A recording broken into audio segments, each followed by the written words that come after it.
మంత్రశాస్త్రం కానీ ఇవి తెలియకుండా కొన్ని ఘట్టాలు చెప్పొద్దని మన పెద్దలు చెప్పేవారు, అవి కూడా చదవాల్సింది. మంత్రశాస్త్రంలో ఒక నియమం ఏంటంటే, నాయనలారా మీరు ఎక్కువ ఏడ్చినప్పుడు మీ కన్నీళ్లు ఈ కనుకొలుకులు మించి కిందకు వచ్చి మీ వక్షస్థలం మీద పడినా, లేక కన్నీళ్లు చేతితో తాకినా మీరు అశుచి అవుతారు, అశుభ్రత కలిగిన వాళ్ళు అవుతారు.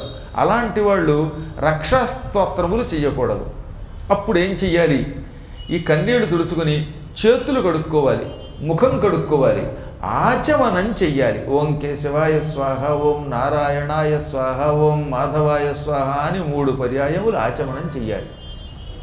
ఆచమనం ఎప్పుడెప్పుడు చెయ్యాలి అంటే, అన్నం తిన్నావు, తిని తర్వాత ఏ గుళ్ళోకి వెళ్ళాల్సి వచ్చింది, లేదా దారిలో ఎక్కడో పురాణం వినవలసి వచ్చింది, అలాంటప్పుడు అన్నం తిన వెంటనే కాళ్ళు చేతులు శుభ్రంగా కడుక్కొని 3 సార్లు ఆచమనం చేసి అప్పుడు మీరు పురాణం వినొచ్చు, అప్పుడు మీరు గుళ్ళోకి వెళ్ళచ్చు. లేదా మలమూత్ర విసర్జనకు వెళ్ళాం, మూత్ర విసర్జనకు వెళ్ళిన వెంటనే కాళ్ళు చేతులు కడుక్కుని ఆచమనం చేసి అప్పుడు మాత్రమే గుళ్ళోకి వెళ్ళాలి. అలాగే కన్నీళ్ళు వచ్చినప్పుడు కూడా అంతే, తుడుచుకోవాలి.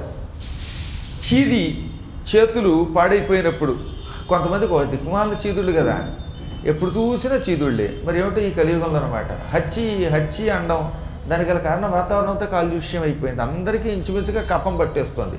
అందువల్ల వచ్చే ముందు ఓ ముమ్మారు చీదిన తర్వాత చేతులు కడుక్కుని ఆచమనం చేసి మాత్రమే మళ్ళీ గుళ్ళోకి వెళ్ళి దండం పెట్టుకోవాలి.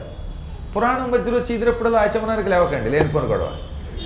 కాబట్టి పురాణం వింటున్నప్పుడు మధ్యలో సమస్య కాదు, కానీ గుళ్ళోకి వెళ్ళి దండం పెట్టేటప్పుడు మాత్రం మళ్ళీ ఆచమనం చేయాలి.